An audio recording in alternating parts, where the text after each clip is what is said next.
the bountiful, and all the praise and the prayers be upon his messenger Muhammad, peace be upon him, peace be upon you all. We are continuing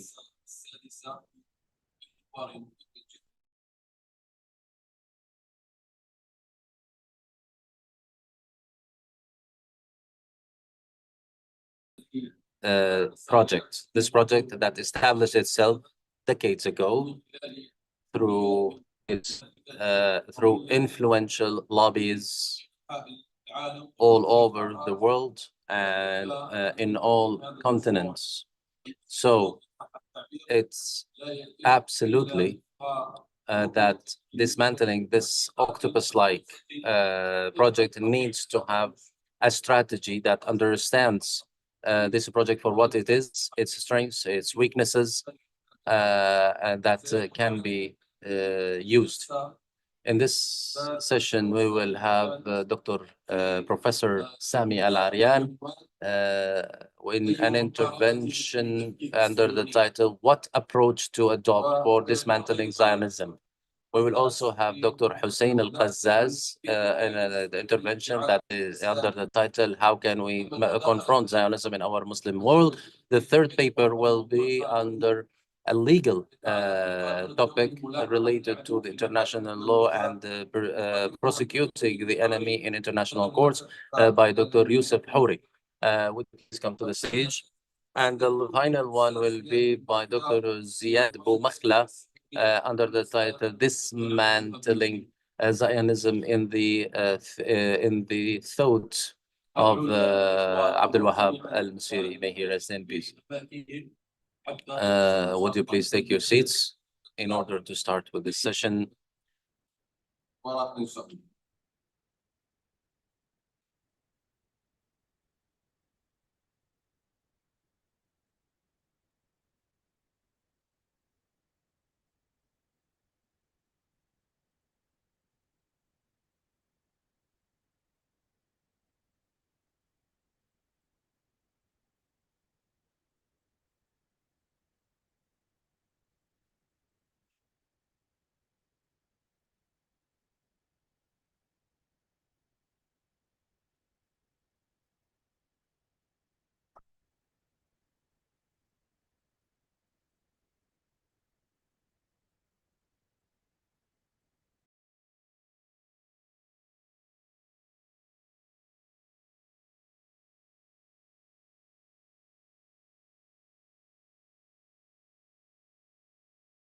I will start directly with the first topic, which approach to adopt for dismantling Zionism with Dr. Sami Al-Arian. And he has well-known efforts and knowledge in this issue. He talked about this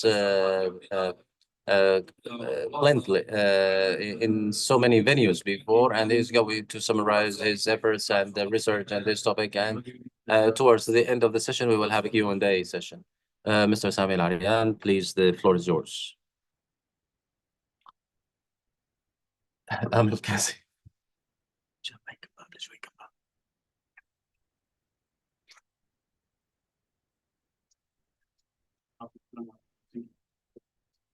In the name of God, the merciful, the bountiful, and all praise and blessings be upon his messenger, Muhammad, peace be upon him. So, talking about the Palestinian cause requires us also to talk about the Zionist movement. The Zionist movement was established towards the end of the 19th century as a result of a historic experience by the Jewish communities in Europe. Jews in the modern history meaning a few centuries ago, not the past 200 years. So they were in two types. The first, they were the Jews of Islam, and that's what is the the Jewish encyclopedia called them the golden age of Jews, because Islam recognized Judaism and it deals with Jews and with Judaism as a religion of the Abrahamic religions, and they have rights and duties, and there is no racism within the Muslim communities against Jews per se.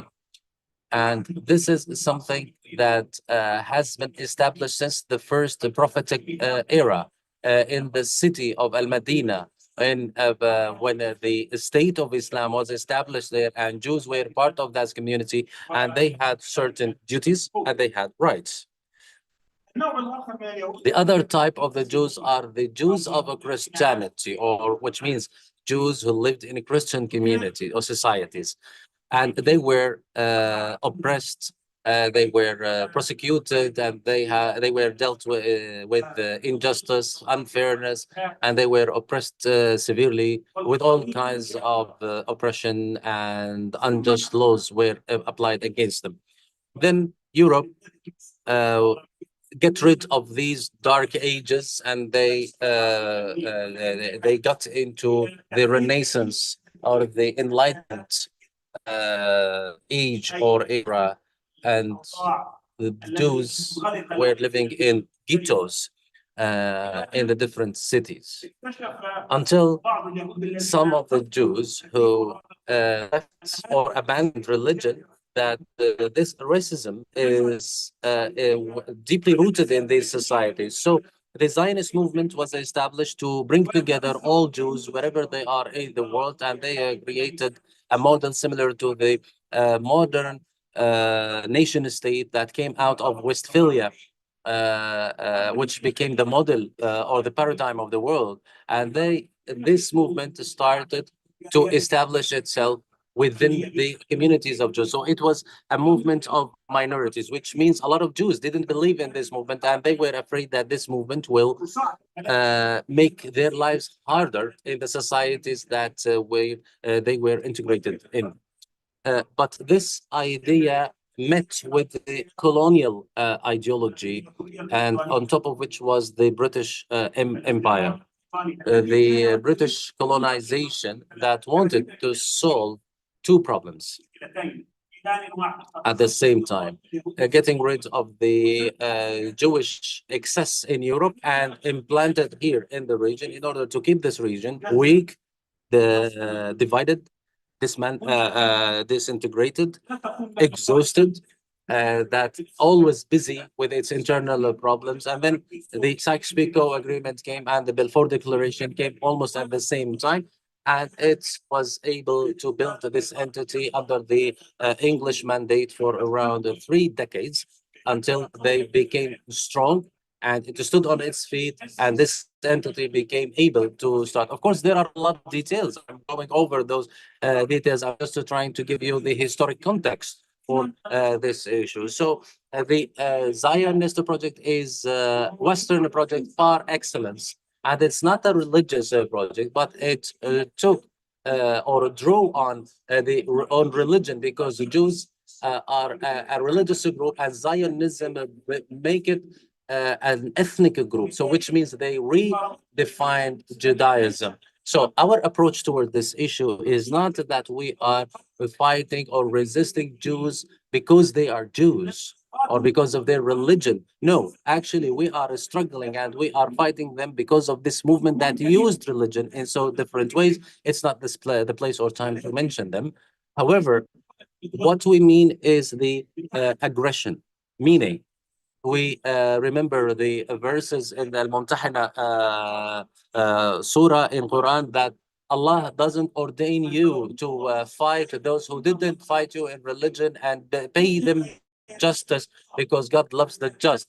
God prevents you from making alliance with those who fought you for religion and expelled you from your lands, and they made alliance with those who expelled you from lands, because you will be unjust if you do that. So the definition of the relation between us and them is based on this behavior and not on their belief, even if they use that belief in their conduct, which means the Jew who is with me, I have no problem with him, but the Jew who wants to employ his religion in order to make aggression against me and to make alliances to expel me from my land and to take my land. So I have a problem with him, and I am in a confrontation or in a battle with them. So this is the problem, or this is the issue that we need to put in our mind. So our battle has nothing to do with which religion is better. But the problem is that they employ their religion. It doesn't mean that I don't have religion as a basic component in my identity and in my approach and in approaching everything I have. So I don't want to have any misunderstanding here.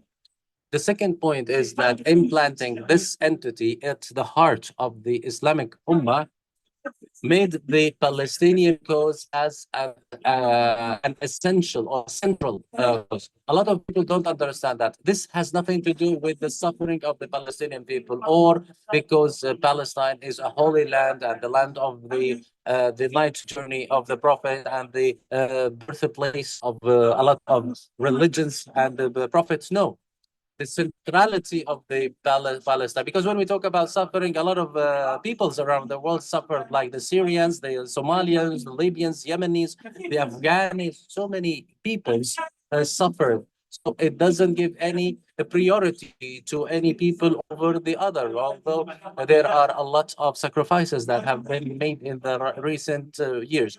But what makes the Palestinian cause central is the nature of the enemy. So we don't have any prioritization or who is suffering more or any bitterness that this is a killing regime or this is another thing. These are problems within the Ummah, because this our Ummah has been struggling within itself for and it will be healed and it will live again. But the centrality of Palestine is because of the nature of the enemy. So here comes the centrality of of Palestine, and this enemy is unable to live unless it is in full hegemony. So if it wasn't maybe it wasn't clear after Camp David, some people tried to make some justifications, and then after Oslo and Wadi Araba agreements, and then the fight against terrorism. So they said that we can coexist with it. So if that wasn't clear during that time, I believe after, or ambiguous after the flood of Al-Aqsa, it became clear we are facing an enemy that wants itself to be fully hegemony over this region. Listen to what they are saying, not only today. Go back to Jabotinsky. Jabotinsky is one of the most important Zionist thinkers in the beginning of last century. And Netanyahu is affected a lot with his thought, and he considers that philosopher, thinker, as the philosopher whose ideas are the guideline for him. And the father of Netanyahu was an assistant for this person. And when he was rated a few weeks ago, Netanyahu choked, and he said those Arabs and Muslims only understand only the language of power and imposing or imposition and coercion, and they don't understand any other language. So any narrative about the ability to coexist or to reconcile or to have peace with this ideology is not correct. The Zionist movement, very simply, is a movement that is racist, colonial, replacing exclusionist, aggressive, superior with a supremacy, and it wants to be hegemony in the region. The Zionist is any person who agrees or recognizes or admits that the Jews have rights in Palestine, even if there is even if 1 inch of that. 78% of the people or of the Jews accept the two-state solution. So what we want is we want to have a main or objective, which is not to allow Zionism to achieve its goals. What's the meaning? This means that what is the main objective of this issue? The main objective is to dismantle the Zionist entity, the Zionist system. The Zionist system believes in the hegemony of one group over the other. This cannot be accepted. It's not so different from the supremacy of the white in South Africa or in Africa in general or others. So it's the same, but here it's the supremacy of the Jews. So if this is the objective, which is not to accept to have Zionist supremacist colonial, exclusionist, aggressive presence in the region. So this is the dismantling of the project. This is the issue, very simply, to be put simply. Any other thing will deviate us from this objective. It will get us into other tracks. We lost more than 30 years in Oslo. And by the way, Oslo was a way because part of the parameters of this project is to maintain its project gradually. So it always moves forward. So the number of settlers in 1993 was 115,000. Now they are more than 300,000. So how they can get rid of the resistance, how that can divide the region more and more, and how it can divide the region more and more. So this is the project, and that's why our objective should be also very clear. How can we dismantle this issue? This is the idea. Any project, just like any a human project, it has weaknesses and strengths.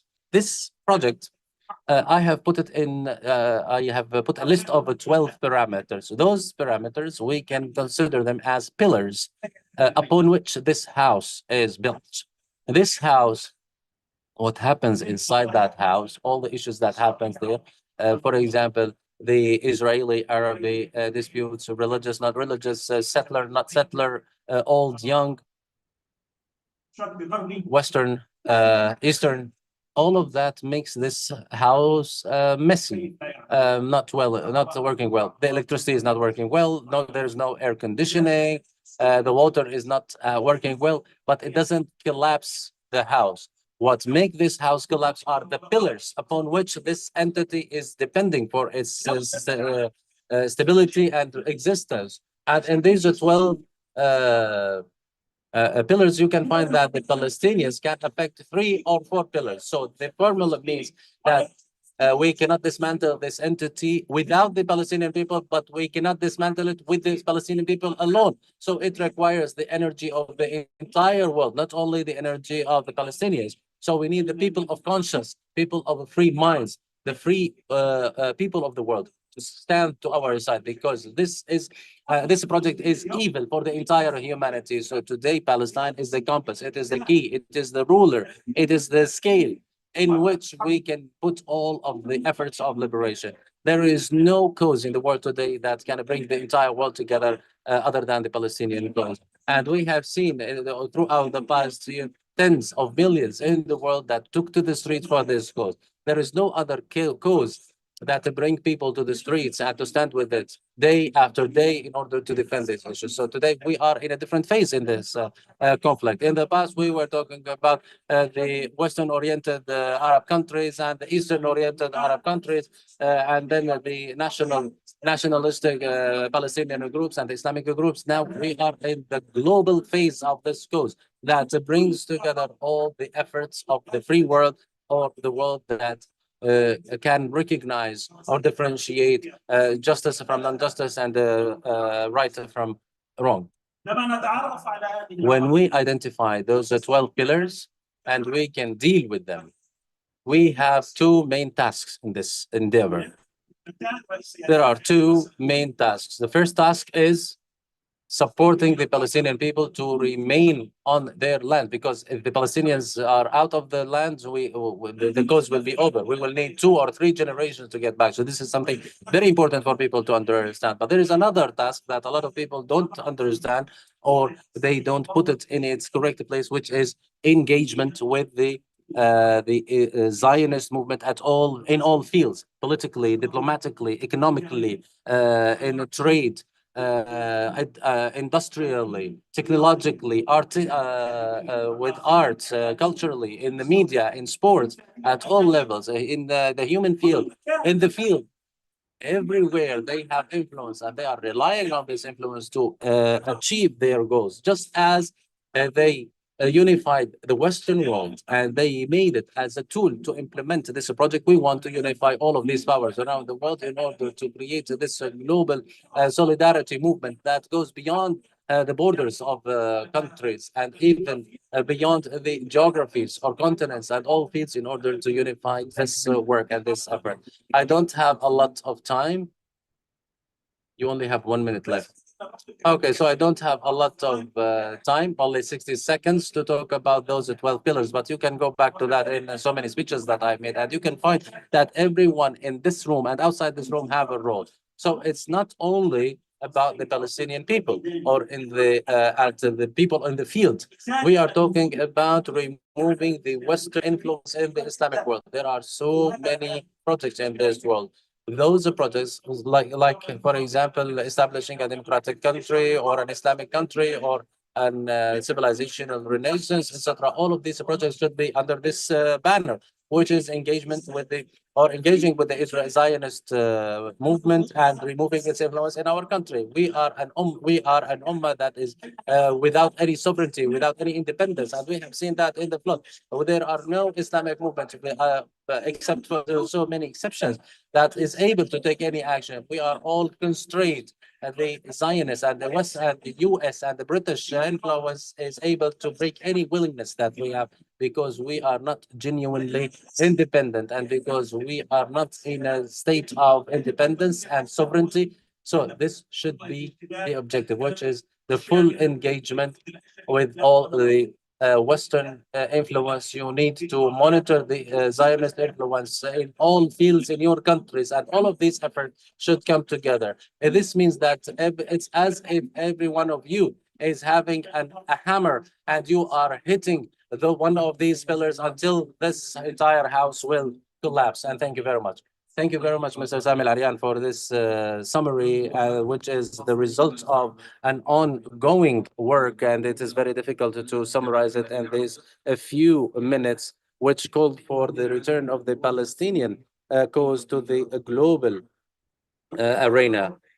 Without further ado, we are going to move with the Dr. Hussein Al-Qazzaz with the question, how can we tackle Zionism in our Muslim world?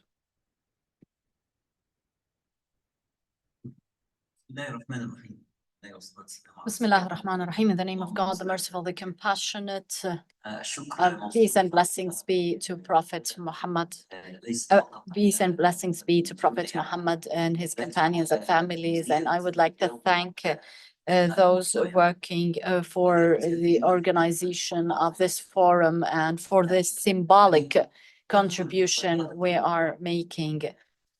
Let me go directly to my point. I was asked to talk about how to confront Zionism in the Islamic world, and I believe that's a better title, how to confront Zionism in our Ummah, because the Zionist project might entail a geographic idea, but the truth is we are tackling a faith-based and a doctrine, and how can the Muslim Ummah face such a project and a scheme? I have some approaches and some points that I believe are important. Before I go into the practicalities, Dr. Sami just mentioned that Zionism is a Western scheme par excellence, in addition to the specificities of the Zionist movement and the 12 pillars. And I believe that this subjectivity and the specificity of the Zionist project needs to be well understood, and also understanding that Zionism is in actuality an organic part of the Western scheme, and at the same time has its own specificity, which requires contemplation. When we say that it is part of the Western project, that this is at its depth, it connotates that the Zionism based on the value and doctrine and faith system of the West, basically. And I believe my colleague is going to talk about the thought of Dr. Abdelwahab El-Messiri, who was one of the most intelligent intellectuals who addressed this question. So Zionism is an extension and an organic part, actually, of the Western scheme. And this should help us avoid oversimplification, as some people believe that Israel is so strong because it managed to build those strong lobbies in the US and in Europe using business and economy and media, by securing this support. When we used to live in the US, we had ambitions, and we started to consider starting an Islamic lobby that would face the Zionist lobby. But with time, we realized that any power accumulated by a Muslim pressure group was marginalized at the margin of society, while the pressure that is building up by Israel is at the heart, is in the internal fabric of the Western society, because of the special character of and status of Israel for the West. But that doesn't mean that we have to simplify things down to calling that we are facing the West only. We're facing the West at some level, and we're confronting Zionism at many other levels. And so it is important to be aware of that binary.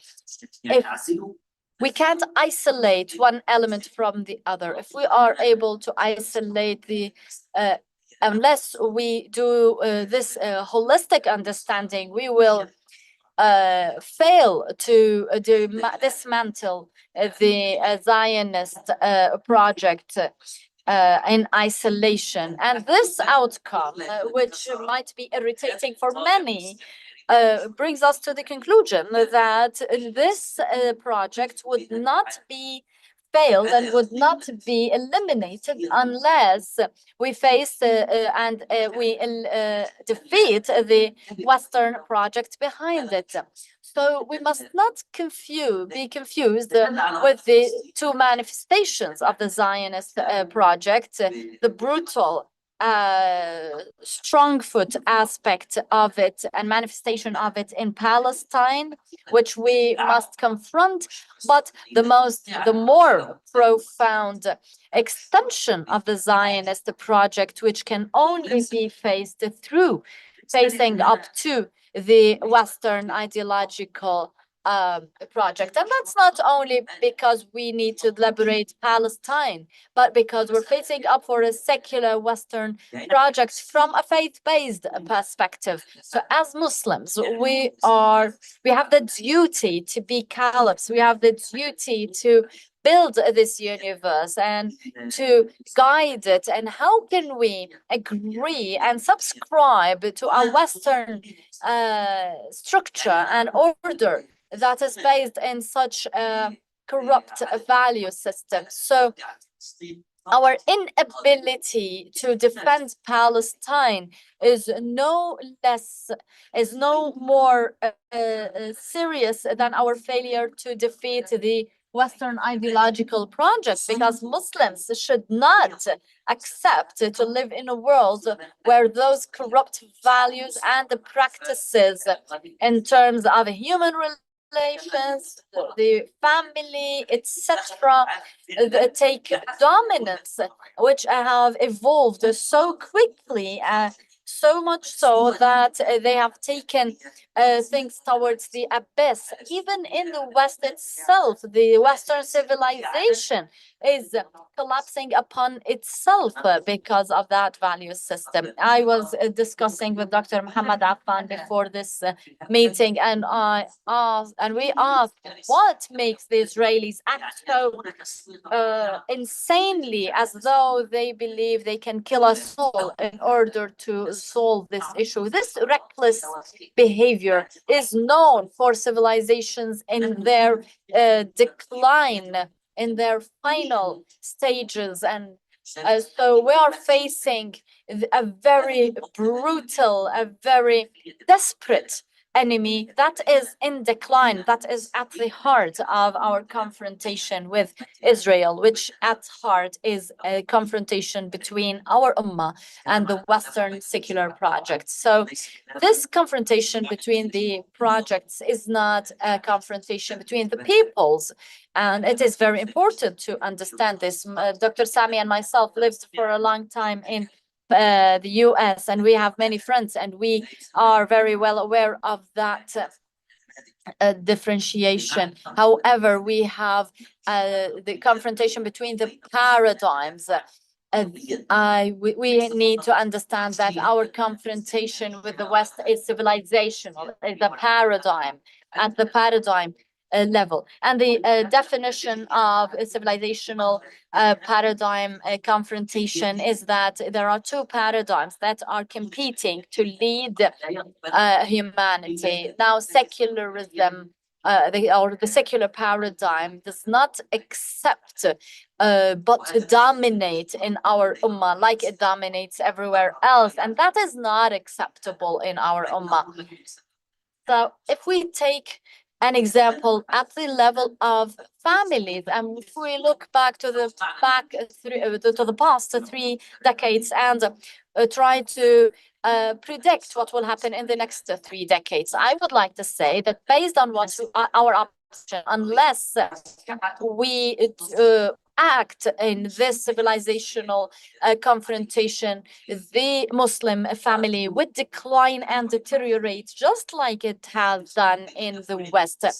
Because at the heart of our confrontation with Israel, we need to understand that Israel, as a Zionist project, is affiliated with this secular paradigm, this civilizational Western civilization, basically.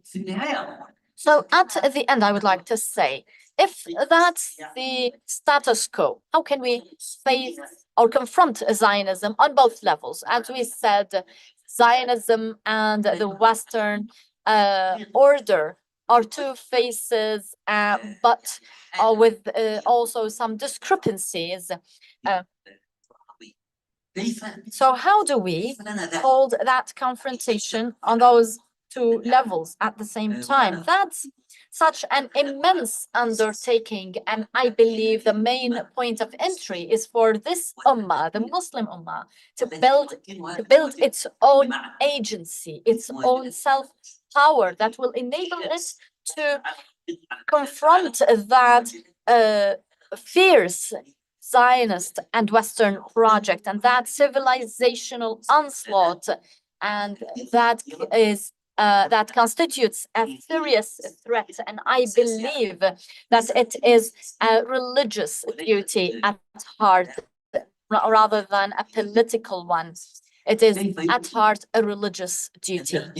So how can we build up this self-agency and self-power of our ummah? That's my final concluding observation here, to abide by my time limit. When I say that we need to build our own self-agency and self-power as an ummah in order to confront this binary, the question is who? Because our sentence and our paradigm is too generalized. The ummah at every moment and every juncture of its history has the vanguard powers, the active, proactive actors in its society, mainly the scholars, the movements, the youth, revolutionary powers. You can call them what you may, and the new generational leap that we are expecting to witness now. All those actors and active participants must be aware and cautious that the approach that our generation has followed in understanding and defining the main duty of the religion and of the time and of the historic moment, that is outdated. And if we continue to take and follow the same definition of the priorities and our religious duties, which we have defined in the second half of the 20th century, it will be disastrous. And I believe that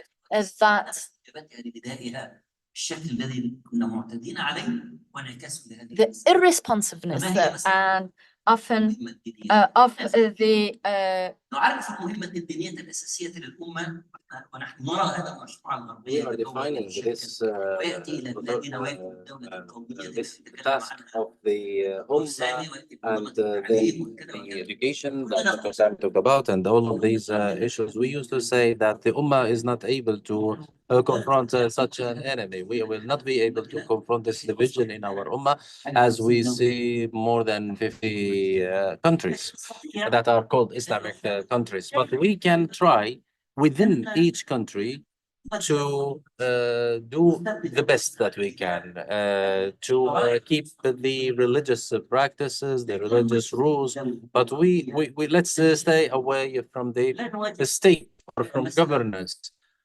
Let's not, for example, confront the fierce economic paradigm, the capitalist economic paradigm, but let's have some share of the Islamic economy or Islamic trade. But we have to be part of this usury system. And this was the option of a lot of the movements in the past for a lot of reasons that is very that it will be very lengthy to discuss. And this was a good option for the past period. But now, actually, this requires from the active player in the Ummah to redefine this priority. We will not be able to establish our religion living or coexisting with the capitalism and this market and the dismantled family and the education that we have and the governance that we have. So your duty, the duty of the coming generations and the active generations is, and I hope that this forum will be a platform for such ideas. The main task or the main duty that we need to for all of the active players in the Ummah is to confront this secular Western hegemonical project, the colonial project, to confront it in the civilizational confrontation in its deep meaning. We have seen in the flood of Al-Aqsa, it's not logical, it's not plausible to see what is happening to us and having these 50 plus countries that is each one working alone. I believe one of the duties that we have today is to define the priorities of the active players in the Ummah in order to reflect this explicit civilizational confrontation, and to this comes from the definition of our religious definition, which is we are the Ummah of witnesses. So we are under the hegemony of other civilization and other powers. This is an abnormal situation in our Ummah. The Ummah had its victories, ups and downs, but it has never been under a situation where another civilizational project is hegemonical over it and it imposes its values on it. So this is something that we were unable to confront it explicitly in the past generations, but we were able to bend it a little bit, freeze it a little bit, but we were unable to continue. Okay, I will just finish one sentence. I believe it is time now to build a new system, and we will confront the Zionist regime actively only when this will be within this comprehensive confrontation. Thank you very much, Mr. Hussein Al-Qazzaz, for this intervention in an attempt to dismantle the Zionist project that cannot be dismantled by partially or through patchwork, but it needs to have a project, a strategic project to dismantle it. On the third intervention, we have Dr. Youssef Houri on a legal topic that has to do with the prosecuting the enemy in international courts. The floor is yours.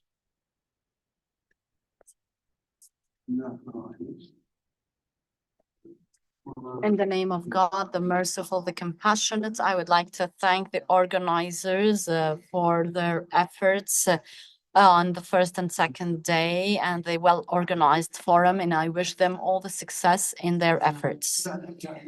Before I start this intervention about the prosecution of the Zionist enemy for its crimes before international justice, I would like to pinpoint some essential ideas which I believe are important. First of all, prosecution is not what people believe. It's not the only way to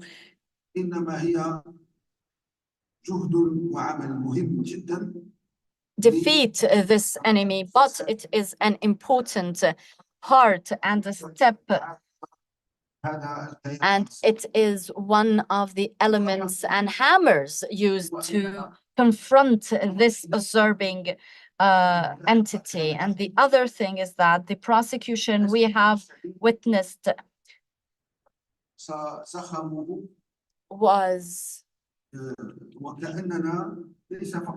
has lost its momentum, not the prosecutions only, but even reactions and interaction with the crimes committed by those criminals, as though we have normalized these crimes. So those crimes, the bombardment, the etc., have become numbing to our psyches, and as though we have normalized this. So we see those crimes, but they don't have the same impact they had in the early days of this aggression.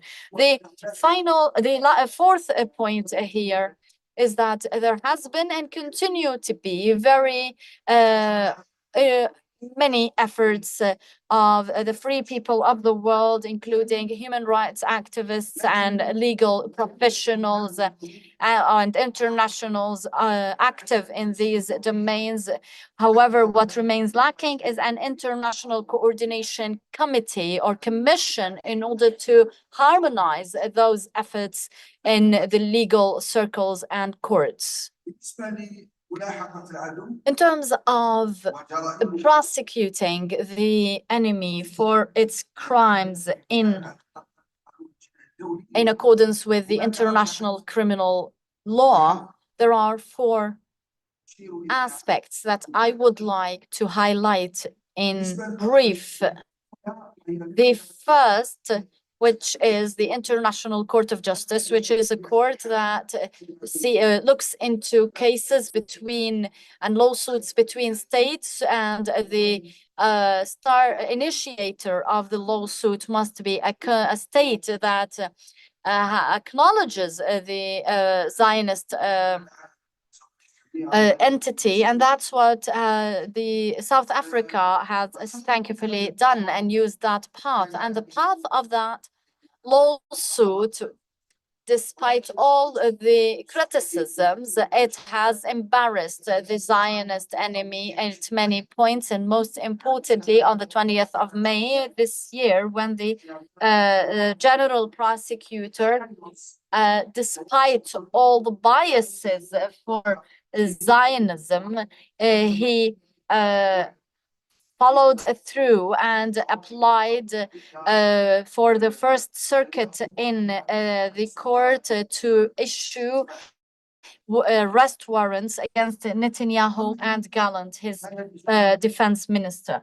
Of course, this measure or this procedure was confronted by unprecedented American audacity that required the congressman, the U.S. congressman, to prevent the members of the court from accessing American territories, and also imposed and required the imposition of sanctions against them. And I believe that this constituted, of course, a direct threat to the judiciary, which by and of itself is a crime, and it dissuaded them from issuing that arrest warrant. That's in the ICJ. Nonetheless, those efforts must be intensified at this level, which is prosecuting the enemy before the ICJ. As for the ICC, the International Criminal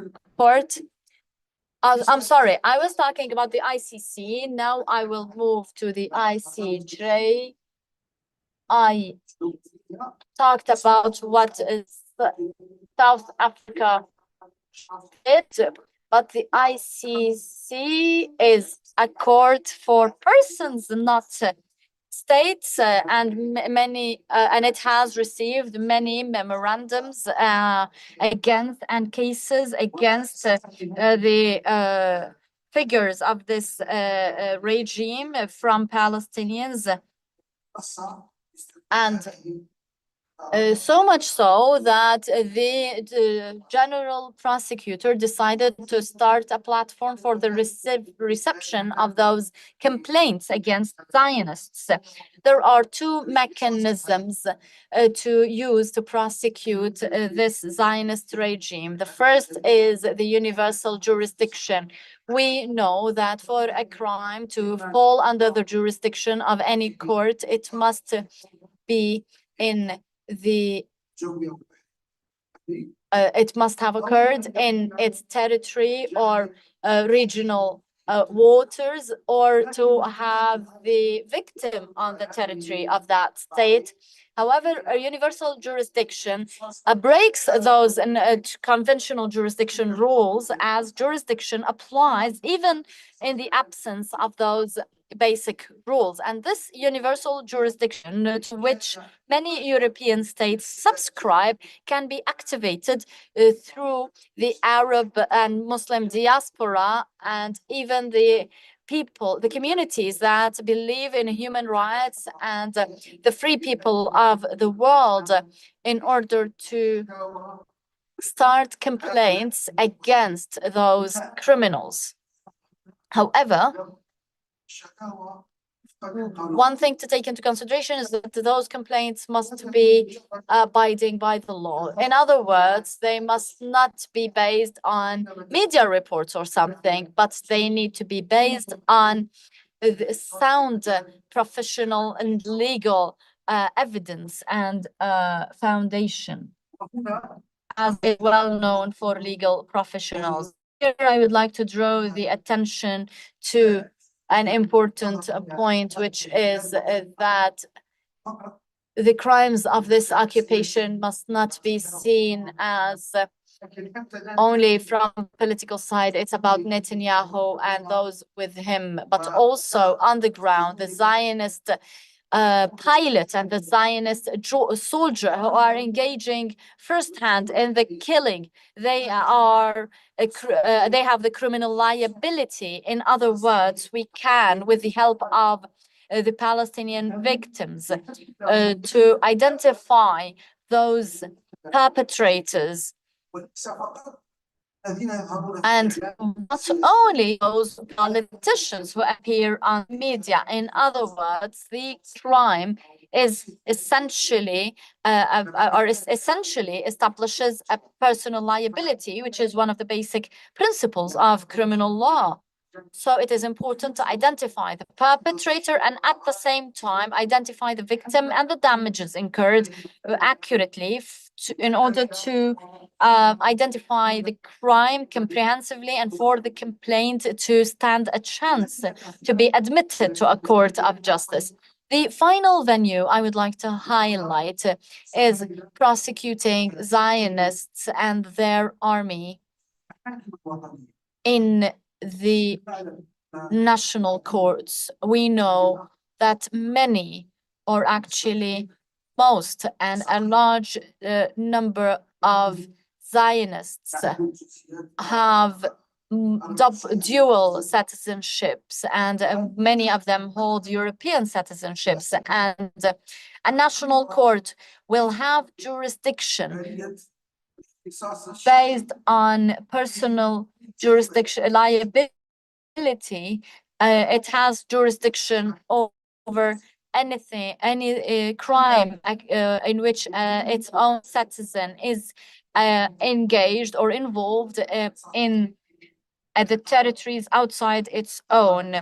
And that's also one of the pillars of criminal law of national courts around the world. So it is possible to prosecute those perpetrators, those criminals, and filing lawsuits against them in their second country or homeland. For example, if a person is Israeli and French, or if Israeli and German, or etc., according to the rules of criminal law, we can prosecute them in their second homeland.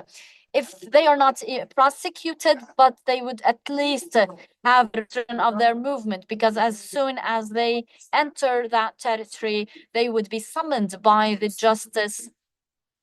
You are left with 1 minute only. Okay. And the procedures would follow. I would like only to highlight one more point, which is the point of documentation. Not only the criminal, the Zionist,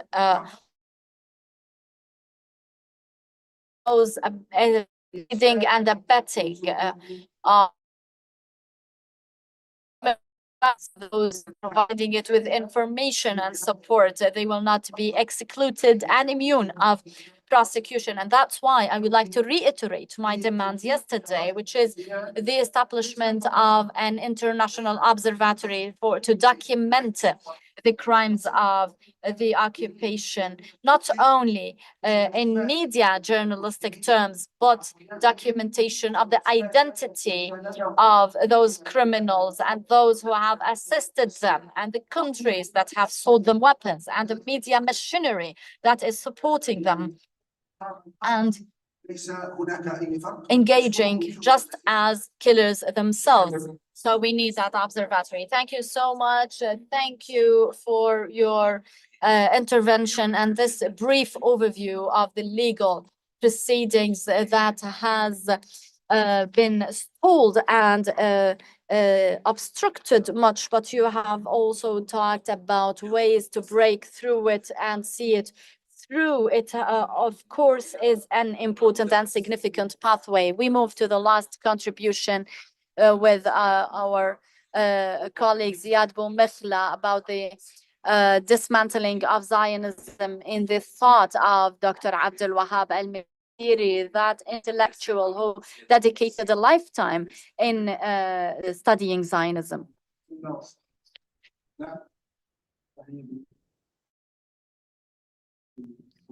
In the name of God, the most merciful, the most bountiful. Thank you for this introduction, and the greetings to all of you and for the speakers who were before me. All the speakers, the distinguished speakers, Dr. Hussein, Dr. Youssef, and Dr. Sami. Thank you very much.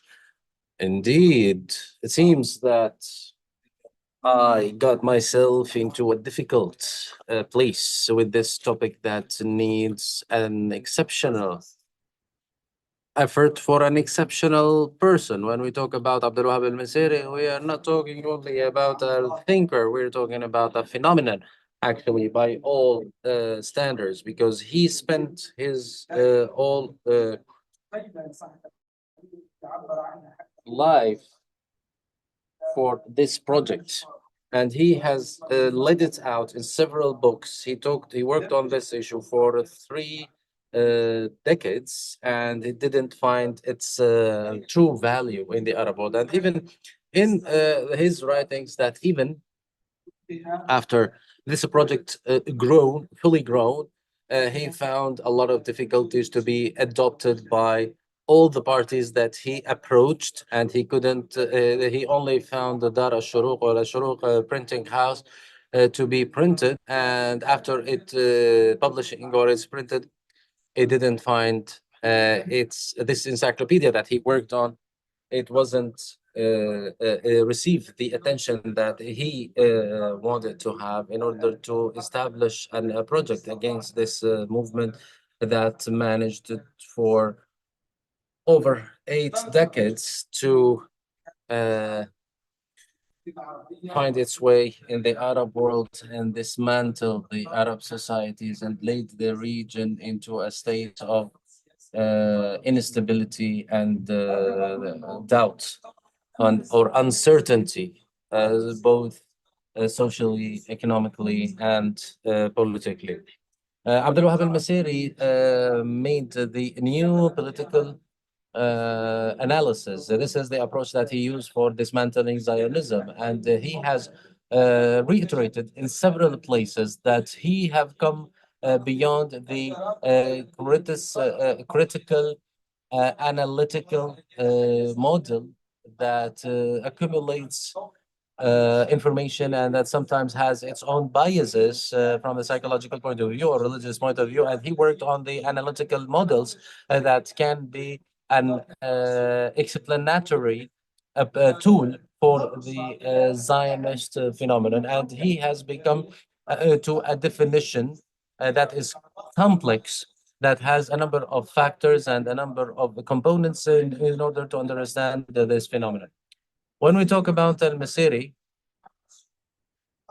he said that Zionism in its origin was built on the idea a land of no people for a people of no land. And this is the main idea. The Zionist movement built its own paradigm, its ideological and cultural paradigm through which it wanted to bring together all the Jews in the world, in the diaspora, and to impose upon them, unlike what is mentioned in the Torah and in their Jewish creed, that they should not get into this approach or to get back to the promised land, but this they linked it, which is linked in the Torah about the divine power to bring them to this area. So what they have done is they secularized the Jewish premise, and they built it, employ it in order to build on the idea of a land of no people for people of no land. This also brings us back in history, like to the year 70 AD, which is the Zionist theology,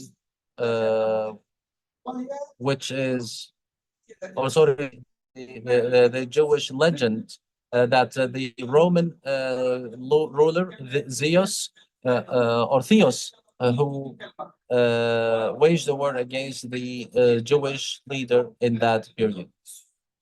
The Zionist code of conduct was built on that the leader Titus, sorry, not Theos, Titus, destroyed the Jews, spread them around, and expelled them from Palestine, and that they have this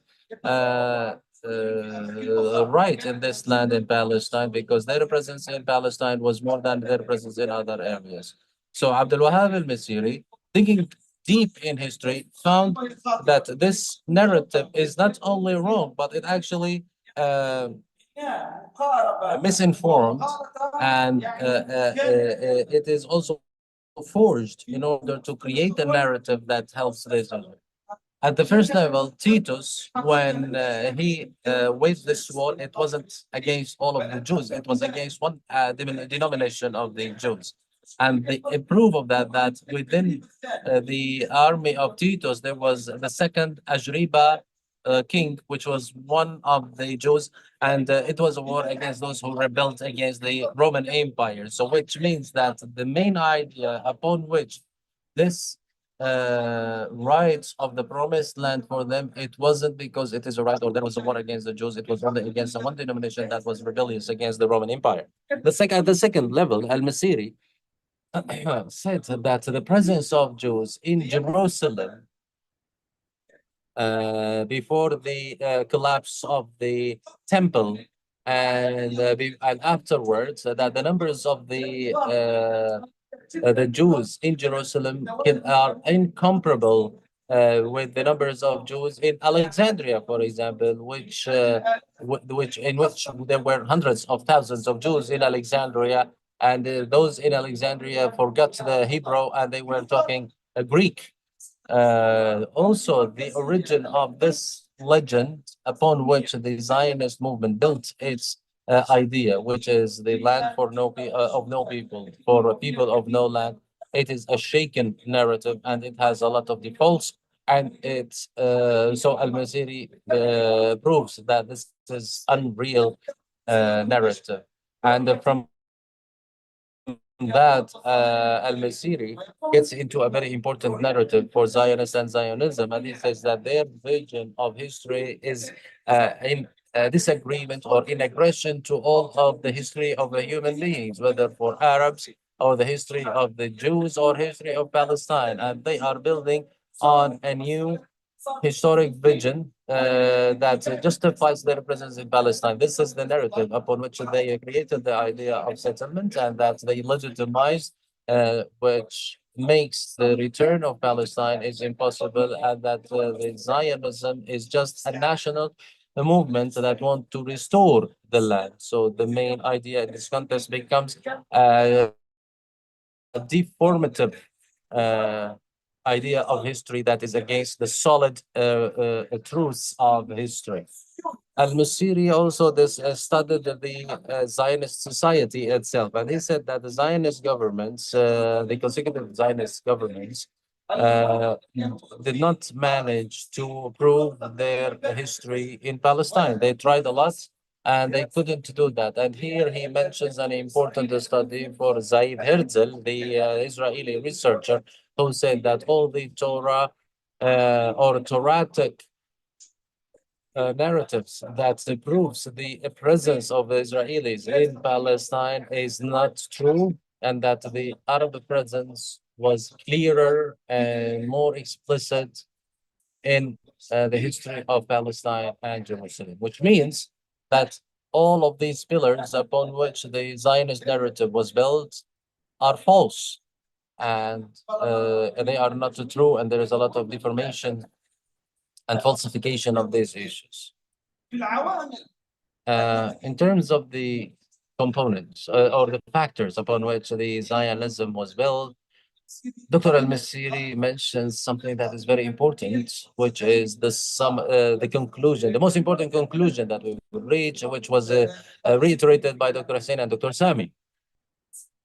The idea is that the origin of the Zionist idea didn't come from Jews, but actually came from the Protestant Reform ideology or era. And this creed states the importance of the return of the Jews to the Holy Land until so the war turns on and is waged, so Jesus will come back in his second coming. And this was so they used or Zionism used the Jews in order to achieve this Protestant creed or belief. In this context, it is said that in the willingness of the Protestant restorative church met with the interests of the colonial powers. So at the time, here we're talking about the mid-19th century because this is Protestant ideology started in the mid of the 17th century. So those ideologies met with the ideology of the colonial approach in the mid of the 19th century.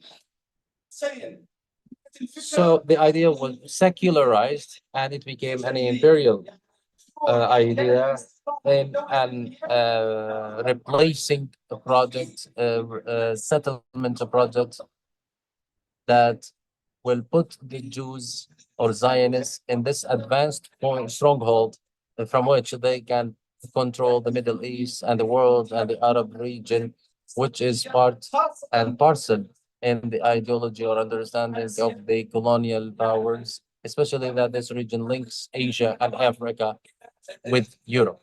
So this is one of the main points that Al-Messiri reiterates in his book. He also says that most of the colonial powers and Western thinkers who supported the idea of gathering the Jews in Palestine were anti-Jews, and they were haters of the Jews, and they wanted to solve the Jewish issue as the excess presence of who moved from the east of Europe to the west of Europe, and that it was a burden. So they wanted to get rid of this excess of people that is a burden for the economy, and they wanted to get rid of them by employing the religious approach, whether Judaism, as I said in the beginning, or the restorative the Protestant that wanted to do this. So when Herzl, who was the first to call for Zionism in the communities of the Jews, although he is an atheist and he hates the religion Zionism, so he secularized this idea of a land for no of no people for a people of no land. So Herzl, communicating with the Western countries, especially Britain, he wanted to find an alternative country for the Jews, saying that they are persecuted in Europe and they can't find a place to live. So uh, this was a main or a core idea that the Christians have, that the Jews are the ones who killed Jesus, and that's why they are hated by the Christian communities or societies. So he wanted to find an alternative country, and there were some of the options in Argentina or in Africa or even in Ukraine, but they didn't have Palestine on the map. Only Britain is the one that selected Palestine to be this alternative homeland for to serve its own objectives. So I will try to conclude in 1 minute. So what Al-Messiri said that Israel is a functional state par excellence, which means that it is based on maintaining or preserving the interest of the Western colonial powers in our region. And I will conclude with one example from history. He mentions that Petri Heisenhower is one of the most extremist Christians. He is a billionaire, and he spends a lot of his money and his own fortune on the building of the temple, and he is one of the or he belongs to the angelical idea, which believes in bringing the Jews back to the Holy Land in order to for the war to be waged again, and and Jesus comes in his second coming, and so this is a meeting of interests and a number of willingness in order to achieve a functional role in Jerusalem and in Palestine.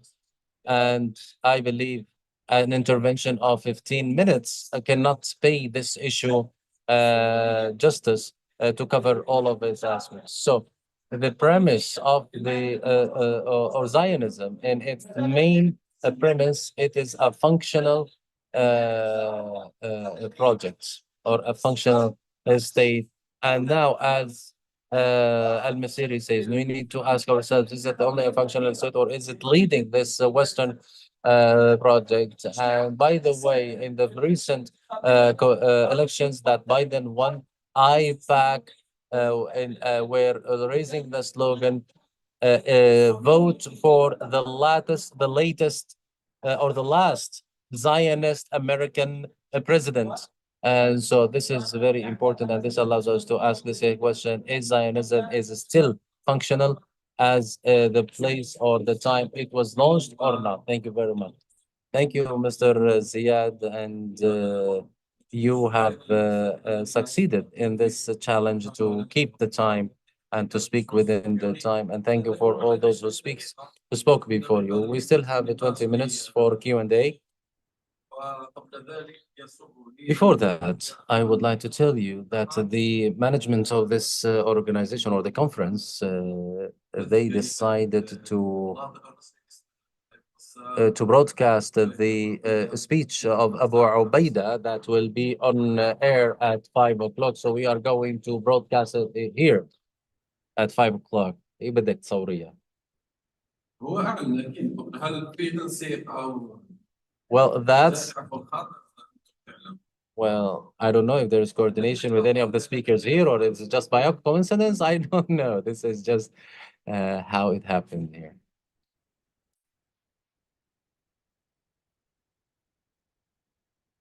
السلام عليكم. هي عنوان تفكيك الاستراتيجية الغربية. Peace be upon you. This title, The Dismantling of Western Zionism, is so broad. Can we talk about dismantling Arab Zionism? Because Dr. Abdelwahab El-Messiri had a vision in which he foresaw that this Zionism is going to metamorphose into an Arab held Zionism. So as a matter of fact, Zionism would and Israel would not have lasted for 1 year had it not been for the Arab Zionism. My question is for Dr. Sami. Peace be upon you all. Thank you so much for all the speakers. My question is for the speaker who talked about international justice. The International Court of Justice included in its indictment and a list of accusees, Ismail Haniya, Yahya Sinwar, and others, equating the killer and the victim, and also the Blinken, the U.S. Secretary of State, and the U.S. President Biden said they were Jews and Zionists, and you say it is important to document the crimes. I believe that's to hold our own justice and prosecution, not to prosecute them before Western and international courts because they are biased.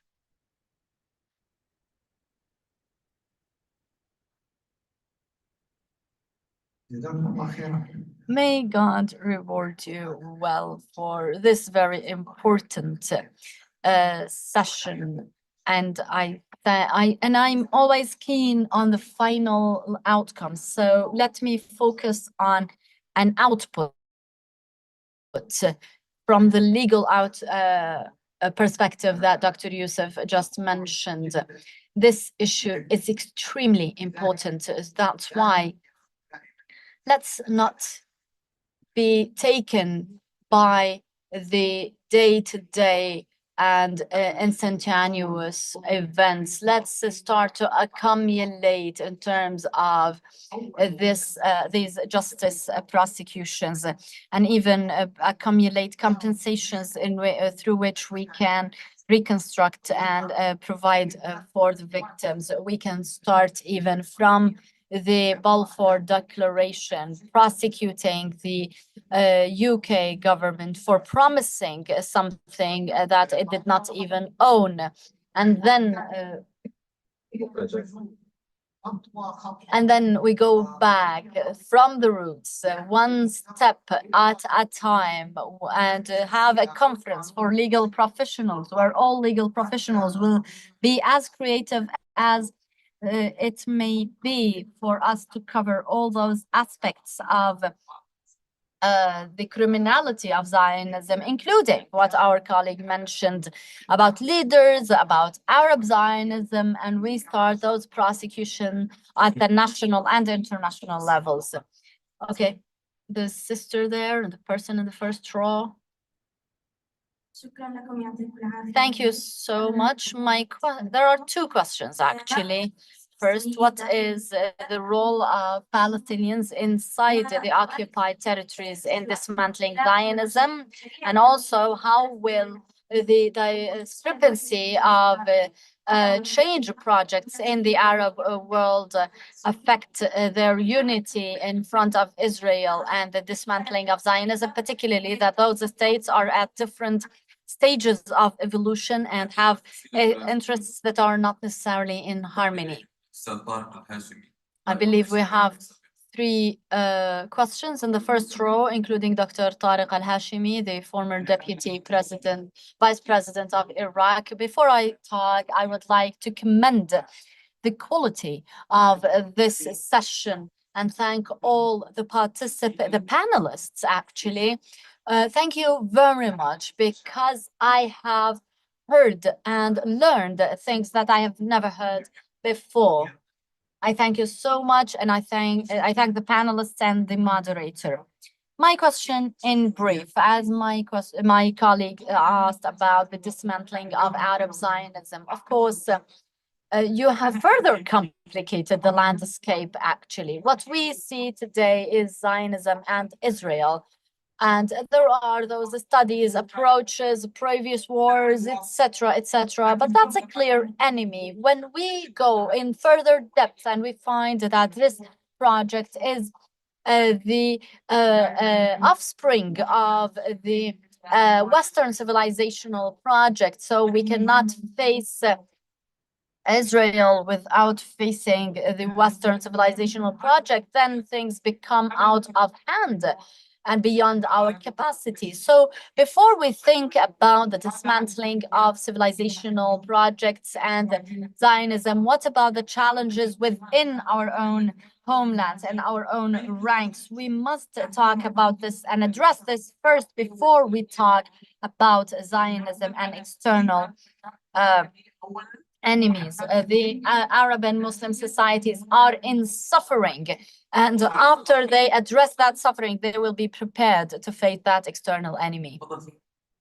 Thank you so much for this contribution.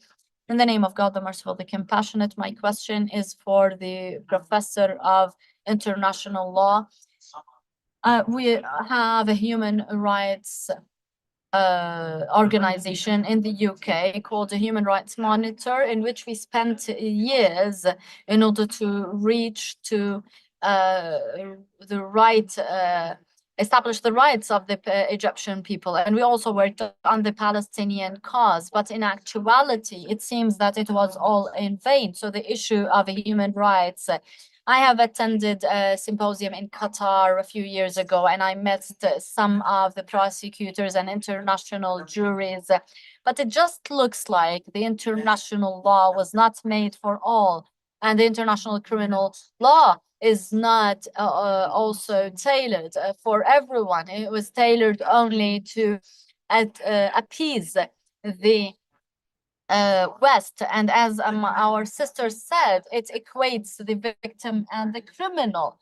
And even the United Nations, which is the backdrop of the ICC and the ICJ, they all fail at the point of practical implementation. And let alone the fact that access to those venues is restricted to those who have acknowledgement of the and recognition of the Zionist entity. So I would like to ask you very bluntly, do you see that there is a point at all in going through those legal proceedings to confront the oppressors, or would it better to have a Muslim alternative, for example, a court of Muslim states? Thank you so much. In the name of God, the merciful, the compassionate, I would like to thank all the speakers and the moderator for moderating this session, this quite significant session. As a matter of fact, undoubtedly, the dismantling of Zionism and the confrontation of the Zionist enemy at all and each and every level is an imperative and a necessity that is quite overdue, actually. But it is also not possible to look at this path in isolation from the other path, which is the Renaissance in our Muslim and Arab Ummah, and qualifying it to become one of the poles or the powers that participate in the governance of this world or have an influence thereon. And then we move to the next stage, which is to regain leadership in the Middle East, the cradle of civilizations and prophets. So this transition requires a transformation at the mega level. So as intellectuals and academicians, I believe we need to think about this in a global way. In other words, in a comprehensive, holistic manner that enables the Ummah to plan at that collective level, because this dismantling requires the strong and powerful apparatuses on the behalf of the Ummah. Dr. Ahmad, the final contribution before we give the floor for our panelists, because Assalamu alaikum, peace be upon you. Mr. Al-Arian talked about the dismantling of the Zionist movement. He mentioned the 12 pillars, but he was unable to talk in further detail about it. And I believe that's quite valuable and important. And I wish that you can at least highlight these points in order to see what duties we have towards that enormous undertaking and obligation. Dr. Ahmed, the final contribution.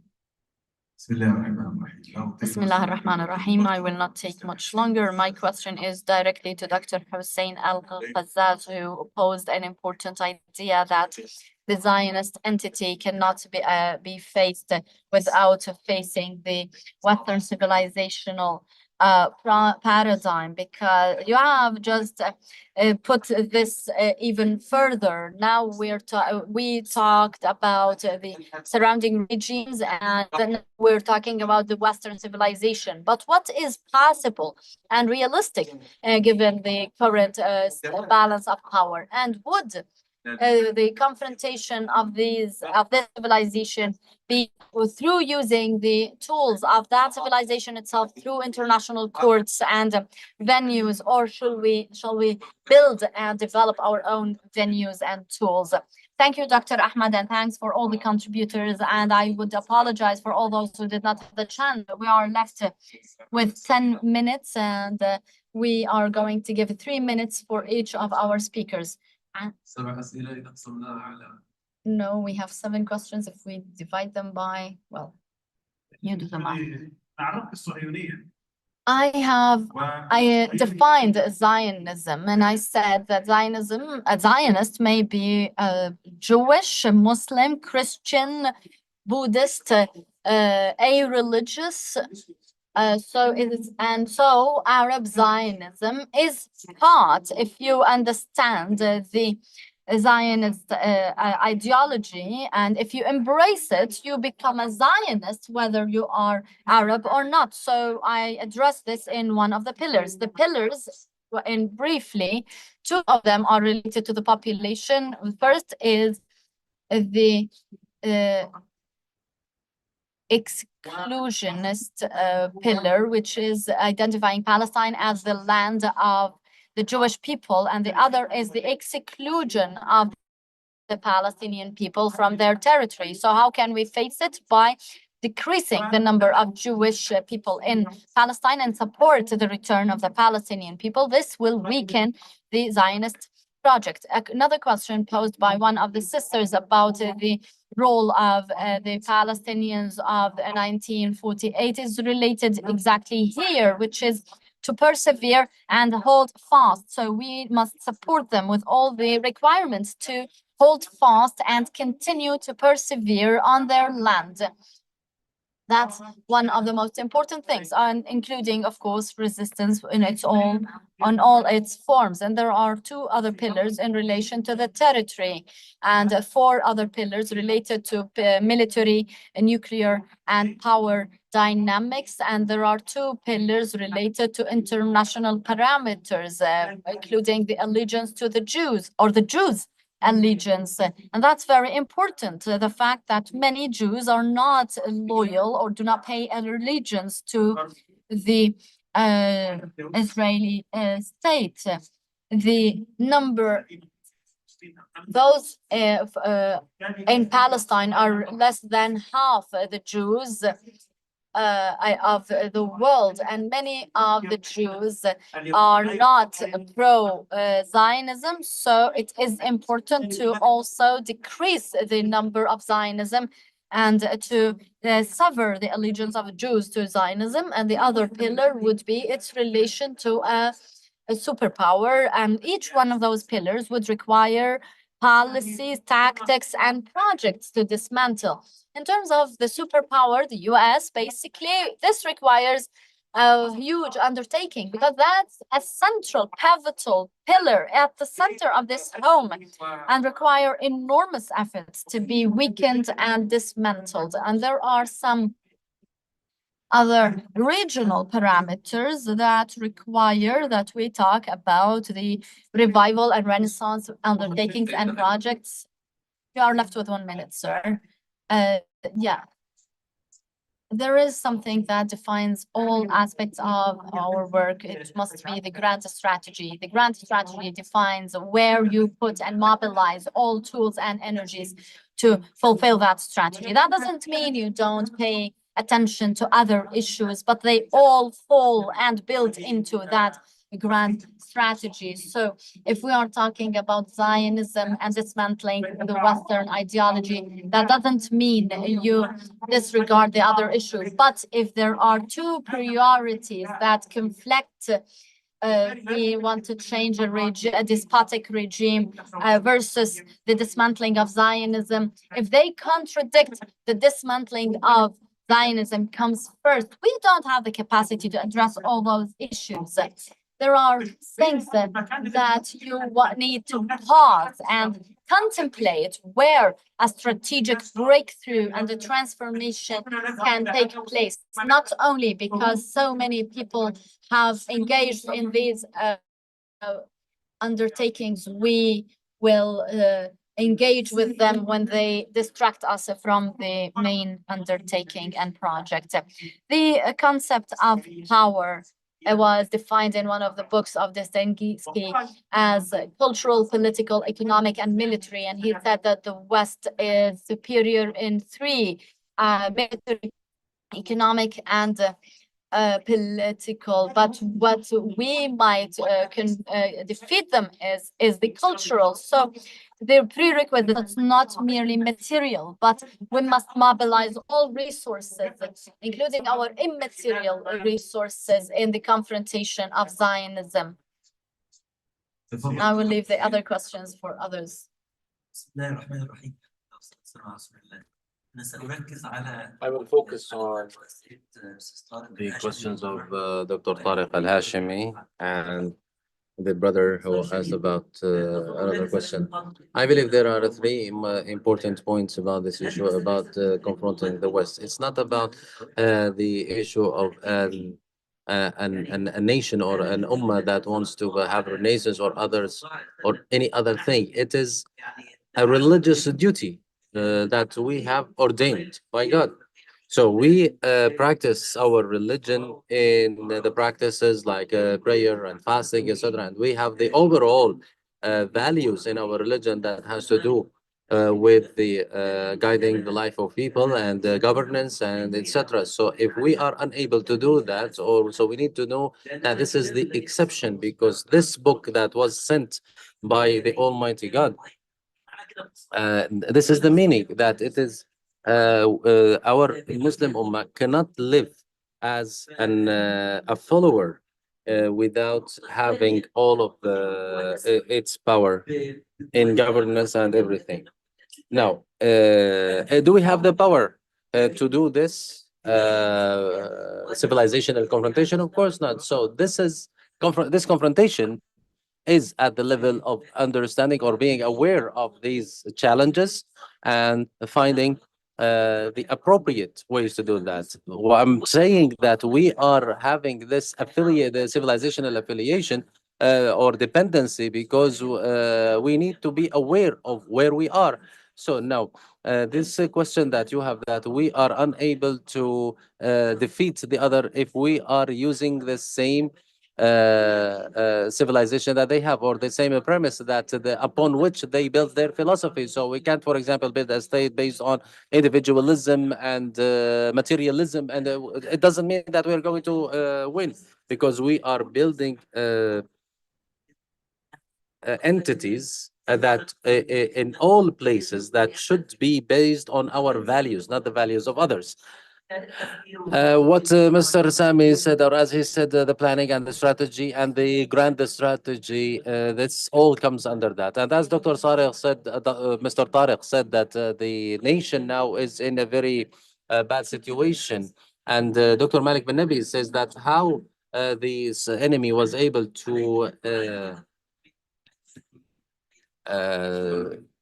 occupy us, because of the what Malik bin Nabi calls the ability to be occupied, or the potential to be occupied.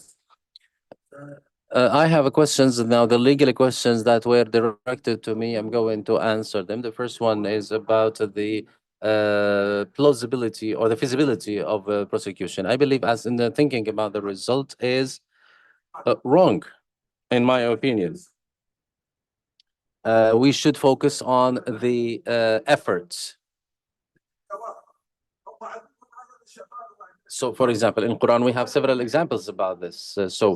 As a legal professional, I just do my efforts that I have filed or I have prosecuted my enemy. This is at a psychological level. And at the level of the victims, that the free people of the world have done something for me. And the third point is that there are free people, free judges in the ICC. There are people whose conscience will wake up. And so we need to think about the effort that we can exert, not about the result. So if we only think about the result, what will happen? For example,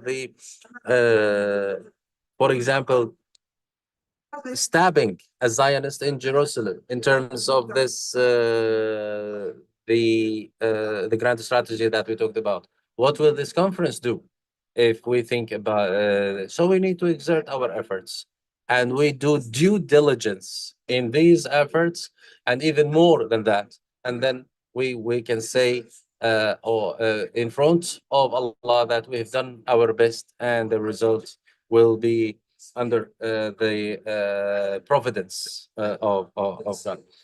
So we need to have international and the global coordination, not only for Arabs and Muslims, but all the free people who believe in the feasibility of prosecuting the Zionist enemy and embarrassing it. And by the way, they have the Zionists have been has been embarrassed in front of before the ICJ, the International Court of Justice, and hopefully we have a proverb in Algeria. I couldn't understand that in Arabic. I'm sorry.